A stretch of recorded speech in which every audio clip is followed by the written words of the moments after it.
সালে তৃণমূল কংগ্রেস সর্বশেষ যে নাটক উপস্থাপিত করেছে সেটা লিওনার্ড মেসি। আমাদের ক্রীড়ামন্ত্রী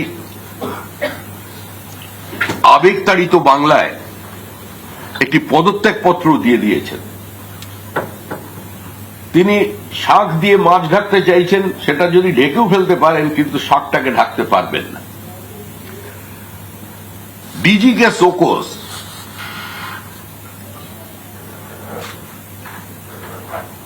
আমাদের ক্রীড়ামন্ত্রী জীবন্ত কিংবদন্তি মেসি যখন আসবেন প্রোটোকল হিসেবে তার মাঠে তিনি ছিলেন, তার বেশ কয়েকজন লোক সঙ্গে নিয়েছিলেন।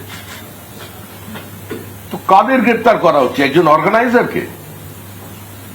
ক্রীড়ামন্ত্রীর ক্ষমতা আছে তার নিজের নির্বাচনী কেন্দ্র টালিগঞ্জে একটা বড় ফুটবল ম্যাচের আয়োজন করার, অনুমোদন ছাড়া, বদান্যতা ছাড়া, বড় নেতাদের পারমিশন ছাড়া। আজকে যাদের গ্রেপ্তার করা হয়েছে, যে বাচ্চা বাচ্চা ছেলেগুলোকে গ্রেপ্তার করা হলো, যারা টাকা দিয়ে টিকিট কিনেছে, মানে তারা যোগ্য, তারা সরকারি চাকরি করে, মাল্টিন্যাশনাল কোম্পানিতে চাকরি করেন, উচ্চশিক্ষিত ছেলে, তাদের গ্রেপ্তার করা হয়েছে। 7 দিনের জেসি হয়েছে তাদের। আর যারা এই প্রাতিষ্ঠানিক লুট করলো তারা কোথায়?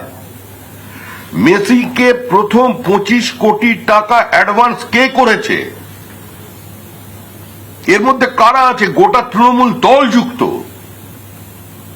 শুধু একজন ক্রীড়ামন্ত্রীর পদত্যাগ করিয়ে তাকে যে নাটক করা, এবং ডিজিকে কে পরিচালনা করে? পরিচালনা করে সরকার। কোন পুলিশের ক্ষমতা আছে? পুলিশের কোন আধিকারিকের ক্ষমতা আছে? তৃণমূল কংগ্রেসের নেতা মন্ত্রী তারা যখন ঘিরে রেখে দিয়েছে মেসিকে, তাদের সম্পর্কে কথা বলা।